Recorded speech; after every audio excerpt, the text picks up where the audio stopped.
A lição de hoje desse livro, Palavras de Vida Eterna, um livro que nós temos a psicografia de Francisco Cândido Xavier e a palavra ditada pelo Espírito de Emmanuel. É a lição de número 172, Oração e Cooperação. Fui até o dicionário da filosofia espírita de Hélio Palhano Júnior para saber um pouco mais, aprofundar um pouco mais sobre oração, que todos nós sabemos que é uma prece. E lá diz que é uma súplica religiosa. Traz para nós que na prática espírita nós evitamos a oração decorada e repetitiva, dando a preferência à prece que nasce do improviso, das circunstâncias e do sentimento. Então todos nós sabemos que a prece que vem de dentro tem mais valor do que falarmos preces decoradas e que às vezes a gente só fala, mas nem percebe o que está dizendo, né? Mas na hora daqueles momentos de dificuldades nossa, nós buscamos aquilo que vem dentro de nós. No Evangelho segundo o Espiritismo, lá no capítulo 28, nós temos preces gerais. Allan Kardec traz para nós ali, nesse capítulo, vários exemplos de preces. Para os nossos momentos de luto, nas nossas perdas, para nós mesmos, nos momentos de dores, nas nossas doenças, que todos nós temos, às vezes, chegamos a estar dizendo, estou doente, né? E precisamos estar aí buscando. Mas Allan Kardec nos traz exemplos para que a gente possa ir buscar e poder buscar conversar com Deus. E Allan Kardec diz que a equipe espiritual colocou o Pai Nosso, essa oração, como símbolo de todas as preces, porque ela veio do próprio Jesus. Pai Nosso, ele está em Mateus, capítulo 6, versículo de 9 a 13. Essa oração, o Pai Nosso, ele traz, dizendo que ela foi colocada como símbolo de todas as preces, porque ela é uma prece decorada. Todos nós temos o Pai Nosso decorado. Porque ela é uma prece universal para todos os cristãos, para todos aqueles que seguem cristianismo. Nós temos o Pai Nosso, porque foi ensinado por Jesus. E nós sabemos que Jesus, ele tinha o hábito de todas as tardes subir até o Horto das Oliveiras, onde ele ia orar, onde ele ia elevar o pensamento a Deus. E ele chegava com alguns companheiros que iam com ele, mas ele se afastava, ele ficava um pouquinho afastado para fazer a sua prece. Ele entrava em sintonia com Deus. Como nós dizemos, como disse Jesus, eu e o Pai somos um. Aonde estamos um com o Pai. E nesse momento ele fazia preces e tinha até a transfiguração, muitas das vezes, que seus colegas percebiam em Jesus. Ele emanava luz. Então eles pediram que Jesus os ensinasse a orar como ele orava. Mas ele disse, Deus sabe das necessidades de todos nós. Basta levarmos o pensamento a Deus, que Ele sabe das nossas necessidades que nós precisamos naquele momento. Mas eles insistiram. Eles insistiram e Jesus então traz para nós, ensina, dizendo o Pai Nosso. O mais interessante é que Jesus sempre dizia, meu Pai que estás nos céus. Mas quando ele foi ensinar a oração, ele disse, Pai Nosso que estás nos céus, santificado seja o vosso nome. Então, nesse capítulo 28, Allan Kardec traz para nós o Pai Nosso, que foi ensinado, trazido por Jesus, palavras ditas por Jesus, mas a espiritualidade nos mostra ali, acompanhando o significado de cada frase dita por Jesus. Ali cada um de nós temos a nossa interpretação, mas a espiritualidade nos traz. Eu trouxe bem sintetizado, porque nosso tempo é curto, né? Não dá para a gente falar tudo. Então ele diz no Pai Nosso que estás no céu, santificado seja o vosso nome. O nome de um ser soberanamente grande e sábio está inscrito em todas as obras da criação, desde o ramo de ervas e no menor inseto, até os astros que se movem no espaço.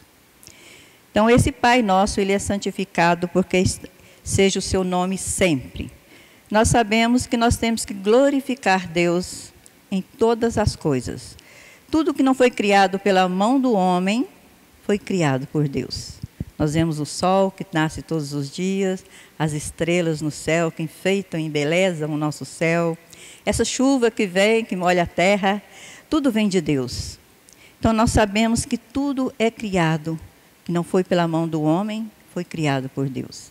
Lembrando de Francisco de Assis e Francisco Cândido Xavier, quando ele pisava na graminha, ele pisava com respeito, porque era vida, vida criada por Deus. Então isso a gente vai percebendo o quanto é importante, o mínimo do mínimo e o máximo do máximo criado por Deus. Lembrando de esses mosquitinhos que hoje agora a gente tem nessa época de chuva, tem nós chamamos de pernilongo, ou então um mosquitinho mínimo, ele é muito pequenininho. Ele mordeu na minha orelha aqui, ó, mas aqui inchou.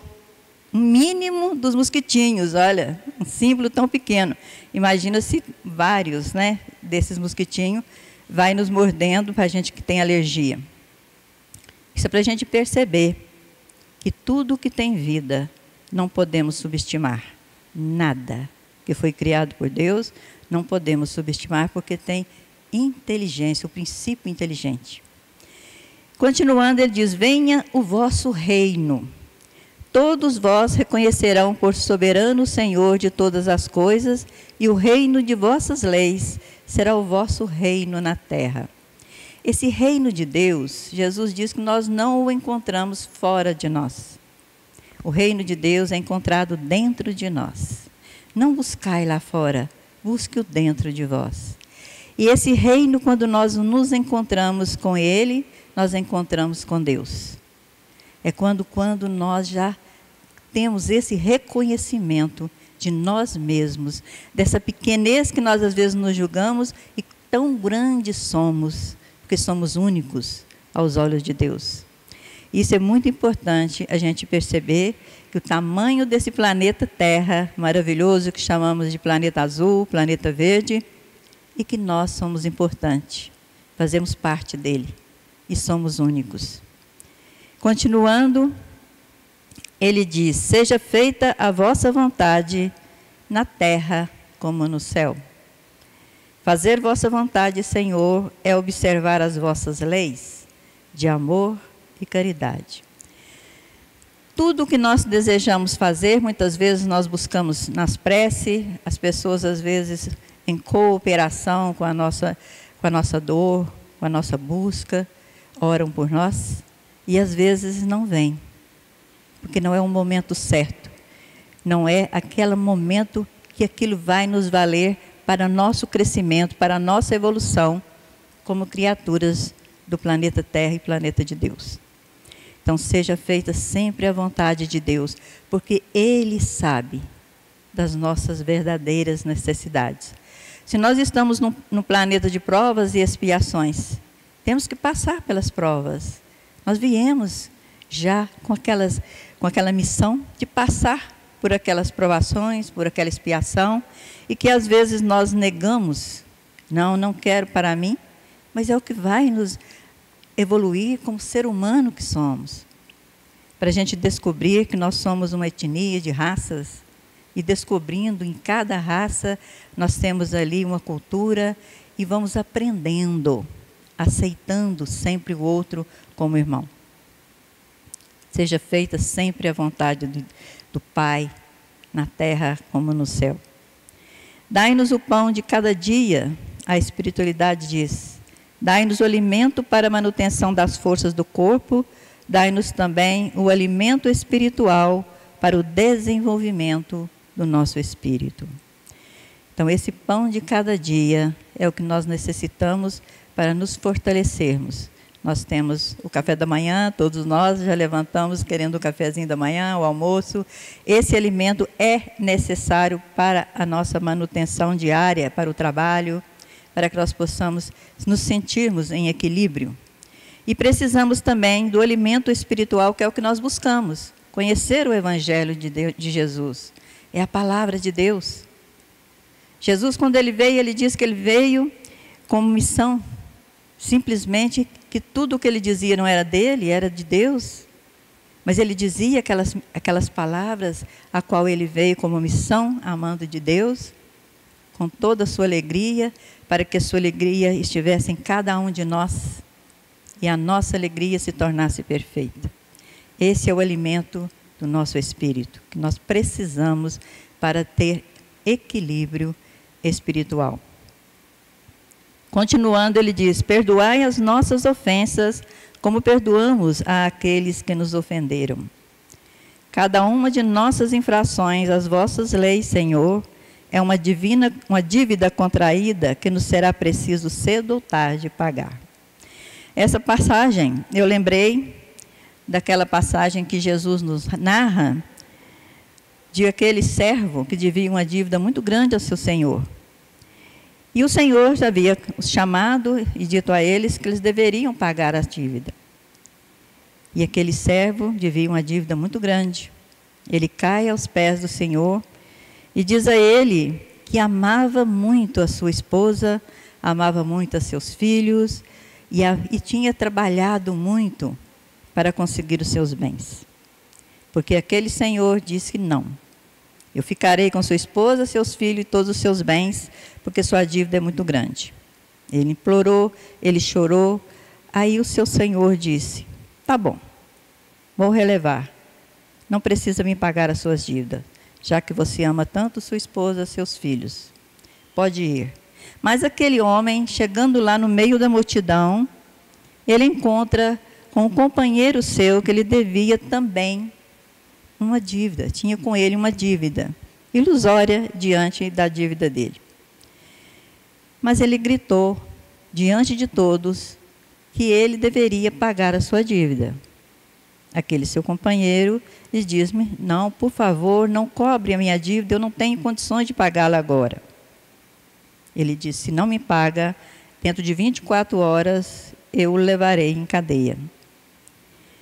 Aquele jovem implorou, pediu, e ele não. Ele foi irredutível, disse não. 24 horas, se não me paga, eu o levarei em cadeia. Pessoas que estavam ali à volta dele perceberam o que estava ocorrendo e foram e contaram ao Senhor que lhe havia perdoado uma dívida tão grande, como o que ele havia feito com seu companheiro. O Senhor chama novamente aquele servo e diz a ele: tu não perdoaste a dívida do seu companheiro. Eu também volto atrás e não lhe perdoo. Dentro de 24 horas, se não me pagas as dívidas, também ficarás preso em cadeia. E Jesus narrava essas parábolas dizendo que era assim, que o nosso Pai que está nos céus age com todos nós. Por isso Jesus diz: perdoai as nossas ofensas, se perdoarmos aqueles que nos ofenderam. Porque é a lei do retorno. Não tem como fugir da lei de Deus. Se nós não perdoamos, não somos perdoados. Então é perdoando que se é perdoado, é amando que se é amado, como diz Francisco de Assis. Então a gente tem todos os exemplos muito próximos de nós, e às vezes a gente tem tanta dificuldade de assimilar. Está aí o Pai Nosso, essa oração que Jesus traz para nós ali, nas suas palavras. Quando ele diz também: não nos abandoneis à tentação, mas livrai-nos do mal. Dai-nos, Senhor, a força de resistir os maus pensamentos que tentam nos desviar do caminho do bem. Nós temos que pedir todos os dias, como disse Jesus: orai e vigiai. Essa vigilância é uma vigilância que deve ser feita a nós mesmos, nossos pensamentos. Às vezes a gente vê passando uma cena, uma ocasião que nos ocorre. O que manda é o que está aqui no nosso pensamento. E esses pensamentos transformam nas nossas palavras. E nossas palavras em nossas ações. Então nós temos que estar sempre de vigilância. O que nós estamos pensando? Porque o pensamento é nosso, nós somos livres pensadores. Então nós temos que estar aí em vigília. Como disse Emmanuel, quando foi trabalhar com Chico Xavier, que todos conhecem, né? Ele disse: disciplina, A única coisa que ele pediu a Chico Xavier: se disciplinar. Disciplinar o quê? Pensamento. Disciplinar nossos pensamentos, que tudo vem do que nós pensamos.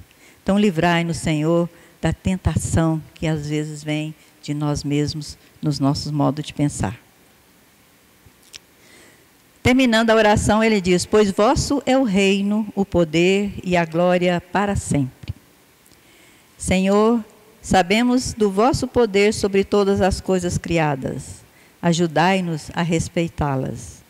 Ajudai-nos a vos amar sobre todas as coisas, amar ao próximo como a nós mesmos e sermos felizes. Abençoai-nos nesse trabalho dentro de nós. Alimentai o nosso poder de amar, mas que seja pelas vias da luz, que seja pelas mãos de Jesus. E ele diz: assim seja. Então veja, esse é o Pai Nosso, nos ensinado por Jesus. E trazido pela espiritualidade, nos mostrando uma forma simplífica, para a gente entender um pouquinho o significado. Mas todos nós sabemos que Jesus nos ama e nos diz essas palavras, que é o que Deus quer de nós. Então vamos estar aí sempre atentos. Nós oramos o Pai Nosso decorado, mas é preciso orar sabendo cada palavra que foi dita por Jesus. Voltando na nossa lição de hoje, oração e cooperação, Emmanuel traz para nós, buscando no Evangelho de Mateus, no capítulo 6, versículo 6, palavras de Jesus que diz: quando quiserdes orar, entrai para o vosso quarto e cerrada a porta, orai a vosso Pai em secreto. E vosso Pai que vê o que se passa em secreto, vos recompensará. Então ele nos convida a estarmos como todos nós buscamos nesses momentos difíceis, como Jesus também o fazia, afastava um pouquinho dos seus colegas, né? E orava ali para entrar em sintonia com o Pai, elevando nossos pensamentos e dando a Ele o que nós necessitamos nos nossos momentos de súplica. E Emmanuel diz: em supondo que a solução do alto demora a caminho, depois de havermos rogado o favor da infinita bondade, recordemos que se a hora de crise é tempo de luta, é também a ocasião para os melhores testemunhos de fé. E que, se exigimos o amparo do Senhor em nosso benefício, é perfeitamente justo que o Senhor nos solicite algum amparo em favor dos que se afligem junto de nós. Quando eu li esse trecho, eu lembrei de uma pequena história, ela é verídica, de uma criança de mais ou menos 10 anos, teve um acidente com ele e ele perdeu a visão. Ele ficou cego dos 2 olhos.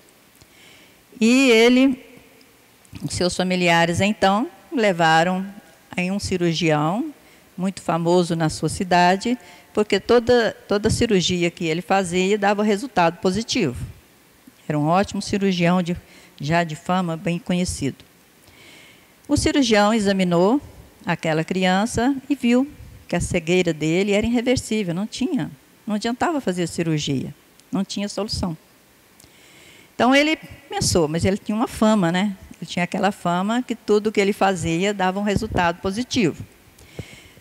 Então ele disse àquela família que sim, que ele poderia fazer a cirurgia, mas deu um preço bem alto, porque ele percebeu que aquela família não tinha uma condição econômica para pagar aquela dívida, aquela cirurgia, desculpa.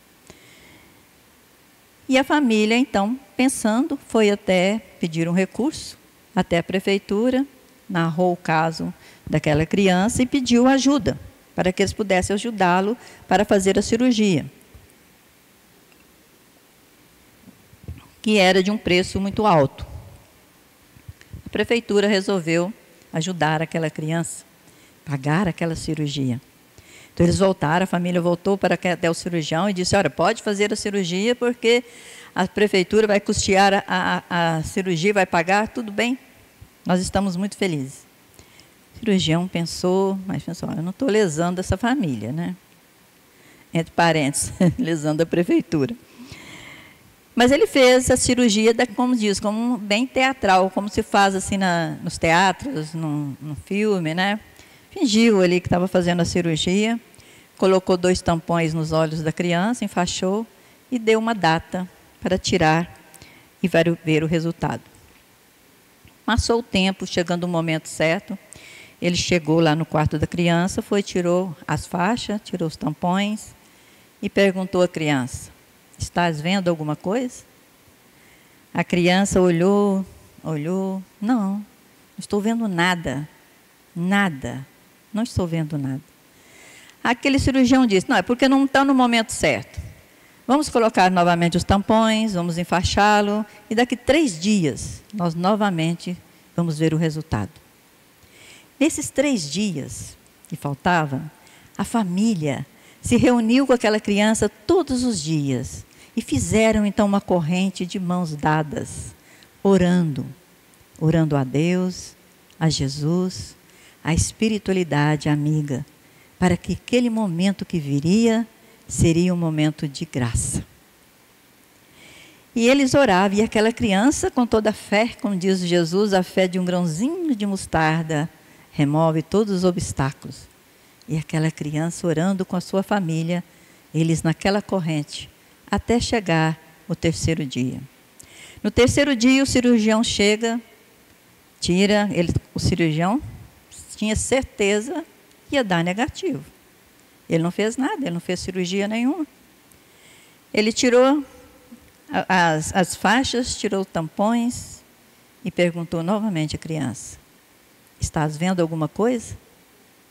Ela olhou e disse: sim, estou vendo o Senhor, eu estou vendo, Senhor. E a família, ouvindo isso, todos se abraçaram contentes, felizes porque ele estava vendo. Mas aquele cirurgião afastou-se, ali pensativo, cabisbaixo, preocupado e pensando. Porque toda cirurgia que ele fazia, as pessoas no término dela, quando dava positivo, diziam: graças a Deus, obrigada, Senhor, porque haviam feito muitas orações. E ele dizia: graças a Deus que nada, graças a mim que realizei a cirurgia. E naquele momento ele estava vendo ali a graça de Deus, a bênção de Deus para todos. Então foi uma lição, tanto para aquele médico e para as crianças que voltou a ver, no sentido que nós chamamos de milagres, né? Mas que acontece, como Jesus disse: tudo que eu faço, vós podeis fazer e muito mais. Basta que nós possamos crer na fé de um grãozinho de mostarda. Mahatma Gandhi, ele diz assim: a força não provém da capacidade física, provém de uma vontade indomável. Então nós vemos todas as vitórias que nós vemos nos atletas, nos momentos que eles vão fazer no seu treino, eles acreditam em si mesmo. Eles acreditam nessa força indomável e alcançam então uma vitória, alcançam lá a medalha de ouro. É preciso a gente sempre estar consciente e acreditar realmente nessas vitórias que vêm até nós. Por isso que Emmanuel diz: desde a vinda de Jesus, o movimento de educação renovadora para o bem é dos mais impressionantes no seio da humanidade. Em toda parte, ergueram-se templos, divulgaram-se livros portadores de princípios sagrados. Percebe-se em toda essa atividade e atuação sutil e magnânima do Mestre, que não perde a ocasião de atrair as criaturas de Deus para o infinito amor.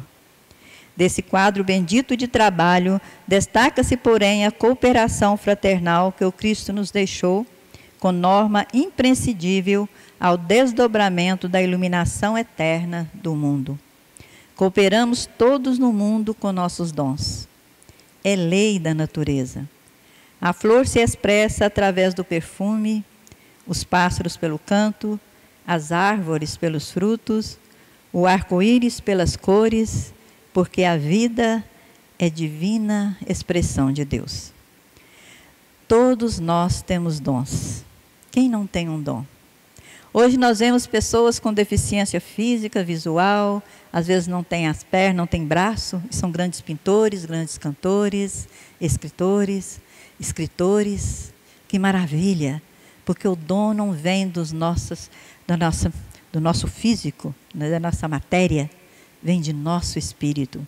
Aquilo que nós conseguimos evoluir e conseguir alcançar com o tempo de nossas reencarnações, que não são poucas, todos nós já somos espíritos velhos, já tivemos várias reencarnações, porque viemos com mais sabedoria, mais conhecimento, buscando dentro da doutrina espírita aprimorar cada vez mais.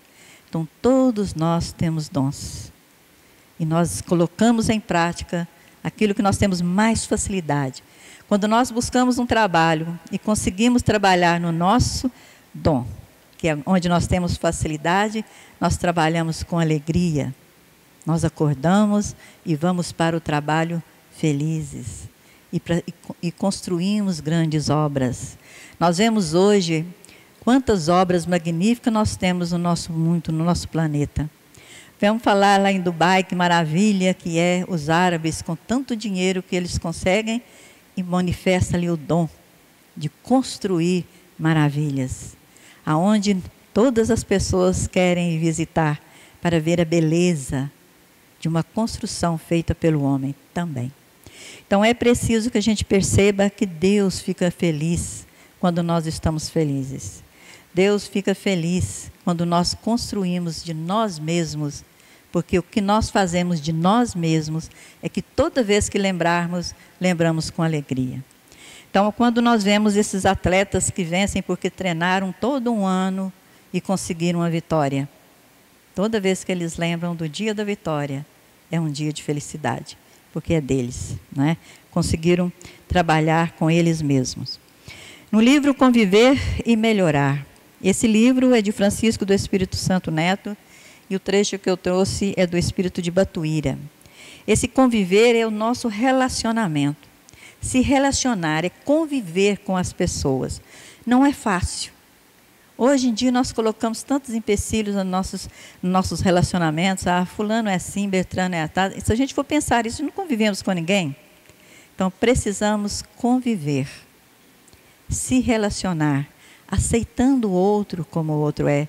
Lembrando que não há ninguém perfeito. Lembra de Jesus, né, quando aquele jovem diz, tu és um homem bom, porque ouviu sua prece, na sua fala, na sua oratória, é uma oração, e percebeu que Jesus falava de Deus, falava no bem de todos, e disse, tu és um homem bom. E Jesus diz a ele, tu me chamas bom, mas bom é o Pai que está nos céus. Sedes perfeito quanto o Pai o é. Então a gente percebe a perfeição de Deus em sua obra. A gente percebe pegando uma florzinha que seja ali, nascida em qualquer lugar, nós vamos ver como é perfeita. A gente olhar para nós mesmos num espelho, nós vamos perceber como somos perfeitos. Para andar, para trabalhar com as mãos, para ouvir, para ver. Então, se a gente consegue perceber, ter olhos de ver, ouvidos de ouvir pequeninas coisas, nós vemos quanto é valioso tudo que temos. Então, isso é a nossa convivência no nosso mundo. É a nossa convivência nesse planeta Terra, que é uma oração imensa para todos nós melhorarmos como seres humanos que somos. Conseguimos alcançar a condição hominal. Veja o que ele diz. Então, é Batuíra, o Espírito. Todos nós venceremos com mais tranquilidade os solavancos da vida quando reunidos em uma equipe espírita que nos encoraje a sensibilidade e o crescimento intelectual.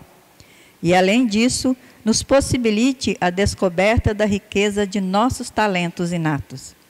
Não existem maridos e esposas, pais e filhos, dirigentes e dirigidos, amigos e parentes. Somos todos professores e alunos, partilhando a mesma escola da vida, aprendendo uns com os outros os papéis que representamos na atual reencarnação.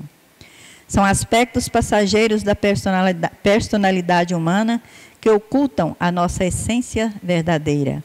Se pudermos enxergar o que há por trás dessa máscara transitória, aí então compreenderemos a razão de nossos relacionamentos, encontros, reencontros e desencontros, e descobrimos seu significado real. Entendemos que os cooperadores do bem fazem parte de uma só família, atuando na intimidade do lar de Jesus. Em vez disso, colocamos-nos como simples componentes desse ambiente doméstico, cujo lema é cooperando e servindo sempre mais. Então, nós sabemos que todas as oportunidades que nós temos e que nós viemos nesta encarnação atual, nós todos somos cooperadores uns com os outros. Todos nós estamos cooperando de uma forma ou de outra. Se somos esposas, se somos como maridos, se nós somos pais, somos avós, somos irmãos, somos amigos, nós estamos cooperando sempre com oração. Nos momentos de dores de nosso irmão, seja ele qual for, nós fazemos uma prece. Quando nós fazemos uma prece, nós estamos levando luz no caminho daquela pessoa. E ele recebe essa oração. Vocês já viram quando acontece desdobramentos? Se alguém já passou por desdobramento, sabe como é. Quando você se entrega ali no momento seu de concentração àquele amigo, àquele parente em que você deseja que ele seja acolhido pela luz da sua prece. E depois, aquela pessoa lhe diz que te viu lá, sentiu sua presença. Olha que maravilha. Isso é o poder da oração. São poderes que temos, somos nós que estamos lá. Qualquer um de nós. Jesus diz, tudo que eu faço, vós podeis fazer e muito mais. Basta que nós temos o crer dentro de nós. Acreditar que podemos. Então, esse acreditar é muito importante em tudo o que nos ocorre, em todos os nossos momentos de trabalho e de luz. Encontramos em todas as preces momentos que trazem para nós esses momentos, possamos aprender, né, com os nossos manancial de livros que nós temos na doutrina espírita, que a doutrina espírita ela é consoladora, ela é esclarecedora. Quando eu conheci a doutrina espírita, abriu para mim um leque, e acredito para todos, né, que conhecem. Tem pessoas que já nasceram na doutrina espírita, que tem mais facilidade no entendimento, mas todos nós viemos de outras facções religiosas, mas todas elas, nós que somos cristãs, nós encontramos o mesmo caminho, o mesmo pastor, que é levar, chegar até Deus. Quando nós encontramos Deus, nós sabemos que estamos um com o Pai. Quando nós conseguimos estar, eu e o Pai somos um. Isso é muito importante em nós. Nós conhecemos que Paulo de Tarso, quando ele conhece Jesus, ele muda todos os seus paradigmas, seus conceitos que ele tinha, da vida que era resumida em coisas materiais, ele se descobre espírito, que é o que nós somos. A única bagagem que nós levamos são as nossas vitórias, nossas derrotas em espírito, porque faz de nós crescermos e evoluirmos como seres humanos que somos. Por isso que Paulo de Tarso um dia diz que não sou eu quem vive, é Jesus que vive em mim. Um dia todos nós diremos isso. Jesus vive em mim. Sou feliz, Senhor, porque estás comigo. São orações que nós fazemos todos os momentos de nossa vida, que nós chamamos de mantras, né? Sou feliz, Senhor, porque estás comigo. E somos felizes, sim, mesmo nos momentos das nossas dores, porque saímos mais fortes. Aprendemos um pouquinho mais, que somos todos iguais aos olhos de Deus. Veja o que diz essa prece que está no livro de Paulo de Tarso. O título do livro é Paulo de Tarso, mas foi escrito por Humberto Rondem. Humberto Rondem traz nessa prece, ele buscou no livro Lucidez. Esse livro Lucidez é do Francisco do Espírito Santo Neto e de Hamed, acho que é Hamed o Espírito quem dita. Hamed ele traz para nós essa prece, mas ela toda ela, como falando as palavras, mas como uma lição, uma mensagem. E Humberto Rondem traz como uma prece. Ele fez bem sintetizado, ficou lindíssima. Eu vou ler para vocês verem como é bonito. Ele diz: Senhor, concede-nos a consciência dos nossos muitos erros. Não permita que vivamos iludidos a nosso respeito, que tenhamos lucidez suficiente para saber quem somos, que possamos conseguir ver que os outros são tão frágeis como nós mesmos. Dai-nos tua força para que possamos superar-nos, tua luz para não caminharmos nas trevas, a tua paz na luta que nos aflige, e que sejamos sinceros em nossos propósitos, humildes em nossas atitudes, verdadeiros nas palavras e fiéis nos nossos compromissos. Senhor, não nos deixeis entregue à invigilância e ao assédio do mal. Sede nosso abrigo e a nossa inspiração. Veja que maravilha essas frases. Entra dentro de nós, é o que nós precisamos concentrar nelas. E lembrando que a oração que Jesus nos ensinou, que nós falamos decorada, que é o Pai nosso que estás nos céus, é preciso cada frase, cada palavra seja sentida para compreendermos o quanto Jesus nos ama. E nos amas a cada um de nós pelo aquilo que nós acreditamos e colocamos na nossa obra como fé. Eu lembro que eu busquei, antes de conhecer o Espiritismo, depois que eu conheci o Espiritismo, tive quase, como diz, quase 100% de todas as respostas, porque quando vem uma resposta, nós temos mais outra pergunta, vem uma resposta, nós temos outra pergunta. Nós somos sempre assim, né? Nós sempre buscamos mais e mais e mais. E nós somos tão aprendizes que nós descobrimos até no nosso último suspiro, né?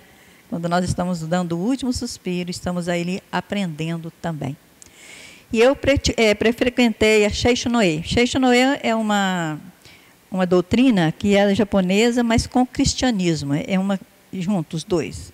Então, fala do budismo e um pouquinho de cristianismo, comparando que, no final, tudo é a mesma coisa, a busca de um nosso encontro com Deus. E Masaharu Taniguchi, quem criou essa doutrina, ele traz uma prece, essa eu memorizei, porque ela é lindíssima, achei linda demais, memorizei até hoje. Isso vai lá 30 anos que eu frequentei e eu ainda recordo muito bem, porque ela diz tudo que nós devemos conscientizar. Quando Jesus diz, amai também vossos inimigos. Ela diz assim, reconciliai-vos com todas as coisas do céu e da terra. Quando você reconciliar com todas as coisas do céu e da terra, tudo será seu amigo. Coisa alguma do universo poderá causar-te mal. É linda mesmo quando a gente se reconcilia, quando a gente se vê amando todas as coisas criadas por Deus.